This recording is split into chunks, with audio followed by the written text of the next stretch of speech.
Before coming here, I just felt lost. I was miserable, every day.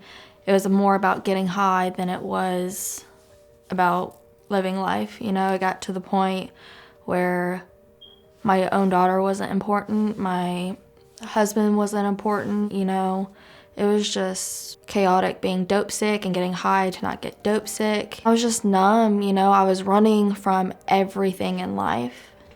I didn't want to live life. I was ready.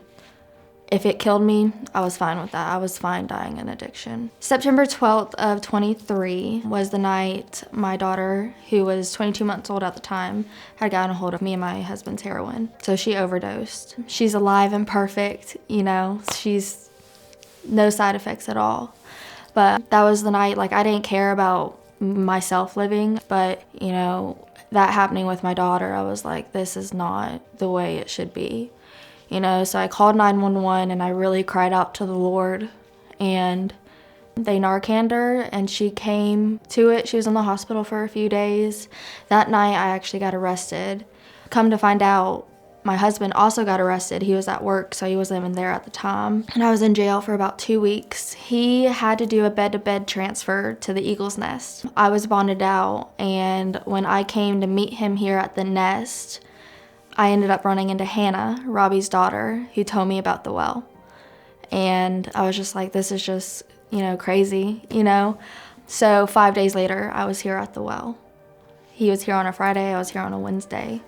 And I can just see God moving in that now, because a big point was when I was led through prayer through that night, and, God really spoke to me this was a moment I was able to save all of you, not just one of you, not just two of you, all of you, and I brought y'all all to me. So now I have a different perspective on that night, because I thought it was the worst night of my life.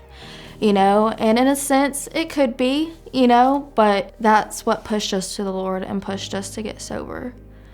I saw God working in that night, saved her, took us to jail where we had no other option but to cry out to the Lord, and Kay getting a bed-to-bed transfer, coming to the Nest, to meet Hannah, to find out about the well, it was God's plan. So of course they help you find your worth and value, but something with me, it was being able to forgive myself for the choices I made and the situations I got myself into. They walk you through prayers of some really hard times in your life, but if you were to think about it, just like with me and my daughter, with what happened, I couldn't even talk about it before, or let alone really speak about what happened. But now I can speak with it and have peace with it, because I forgave myself for, one, putting my daughter in a situation where that could happen, but putting her in a situation where it did happen.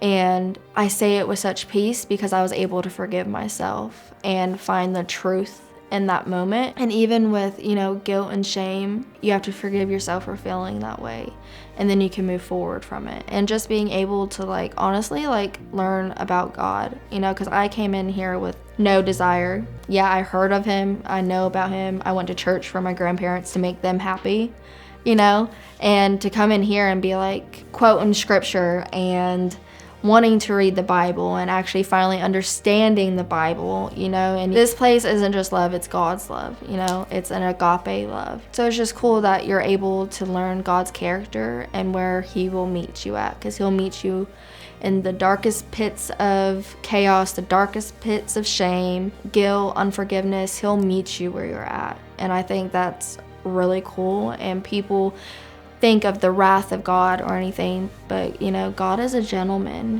He's waiting for you. He's not going to force you to come to him. That's just really cool, because a lot of people think I'm not good enough for God, I'm too bad for God, or I thought that I did the most unforgivable thing. There's no way God would, because I almost killed one of his precious daughters, but he met me there. He met me in the darkest part of my life.